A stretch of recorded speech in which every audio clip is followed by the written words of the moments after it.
ज्ञान the treasure में आपका स्वागत है और हम आपको बताएंगे चंद्रशेखर आजाद से जुड़े कुछ रोचक तथ्य जो आपको जानने चाहिए। 23 जुलाई 1906 को मध्य प्रदेश के झाबुआ जिले के भाभरा में जन्म लेने वाले चंद्रशेखर आजाद का नाम दुनिया के महान क्रांतिकारियों में शुमार है। वो कसम खाए थे कि जीते जी अंग्रेजों के हाथ में कभी नहीं आएंगे। आजादी पाने के लिए हद तक जाना और बेखौफ अंदाज दिखाना, इन दोनों ही बातों में चंद्रशेखर आजाद आज अमर है। 27 फरवरी 1931 को जब वो इलाहाबाद के अल्फ्रेड पार्क में किसी से मिलने गए तो मुखबिर ने इसकी सूचना पुलिस को दे दी। सोचने वाली बात यह है कि सोचिए, 1906 में वो जन्म लिए और 1931 में इसे हत्या ही कहेंगे। उनकी हत्या हुई मतलब वो सिर्फ समझ लीजिए 25 साल के हुए। 27 फरवरी 1931 को जब वो इलाहाबाद के अल्फ्रेड पार्क में किसी से मिलने गए तो मुखबिर ने इसकी सूचना पुलिस को दे दी। पुलिस ने उन्हें चारों तरफ से घेर लिया। आजाद उन पर गोलियां चलाने लगे। जब उनके मौजे की गोलियां खत्म हो गई तो आखिरी गोली उन्होंने खुद को ही मार ली और यह प्रण पूरा किया कि जीते जी अंग्रेजों के हाथ में नहीं आएंगे। आइए हम उनके बारे में कुछ रोचक तथ्य जानते हैं। आजाद ने झांसी के पास एक मंदिर में 8 फीट गहरी और 4 फीट चौड़ी गुफा बनाई थी, जहां वह पुजारी के वेश में रहते थे।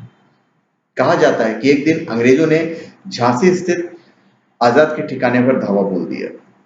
तब आजाद ने अंग्रेजों को स्त्री वेश धारण करके चकमा दे दिया था। जालियांवाला केस के बाद आजाद ने एमपी के झबुआ में आदिवासियों से तीरंदाजी की ट्रेनिंग ली।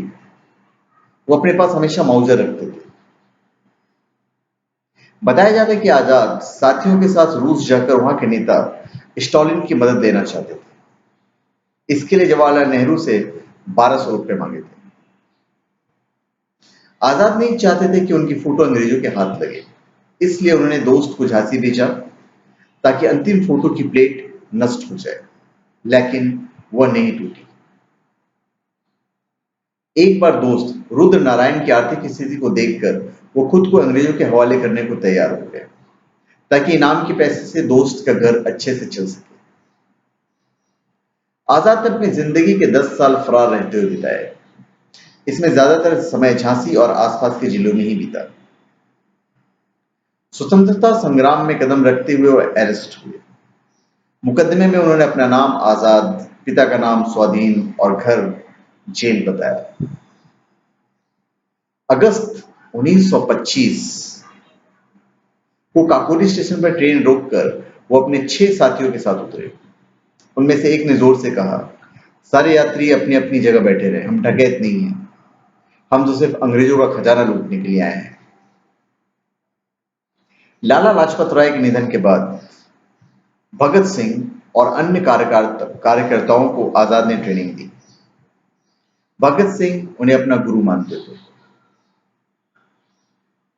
गांधी जी द्वारा असहयोग आंदोलन को अचानक बंद कर देने के कारण उनकी विचारधारा में बदलाव आया और वे क्रांतिकारी गतिविधियों से जुड़कर हिंदुस्तान रिपब्लिकन एसोसिएशन के सक्रिय सदस्य बन गए। चंद्रशेखर सिर्फ 14 साल की उम्र में 1921 में गांधी जी के असहयोग आंदोलन से जुड़ गए थे और तभी उन्हें गिरफ्तार कर लिया गया। और जब जज ने उनसे उनके पिता का नाम पूछा तो जवाब में चंद्रशेखर ने अपना नाम आजाद और पिता का नाम स्वतंत्रता और पता जेल बताया। यहीं से चंद्रशेखर सीताराम तिवारी का नाम चंद्रशेखर आजाद पड़ा। एक बार इलाहाबाद में पुलिस ने उन्हें घेर लिया और गोलियां दागनी शुरू कर दी। दोनों ओर से गोलीबारी हुई। चंद्रशेखर आजाद ने अपने जीवन में एक कसम खा रखी थी कि वो कभी भी जिंदा पुलिस के हाथ नहीं आएंगे, इसलिए उन्होंने आखिरी गोली खुद को मार ली। जिस पार्क में उनका निधन हुआ था, आजादी के बाद इलाहाबाद के उस पार्क का नाम बदलकर चंद्रशेखर आजाद पार्क और मध्य प्रदेश के जिस गांव में वो रह रहे थे उसका धीमारपुरा नाम बदलकर आजादपुरा रखा गया। आजाद का प्रारंभिक जीवन आदिवासी इलाके में बीता, इसलिए बचपन में आजाद ने भील बालकों के साथ खूब धनुष बाण चलाए। इस प्रकार उन्होंने निशानेबाजी बचपन में ही सीख ली थी। तो धन्यवाद। आप हमारे चैनल पे सब्सक्राइब करें और अपने कमेंट दीजिए। धन्यवाद।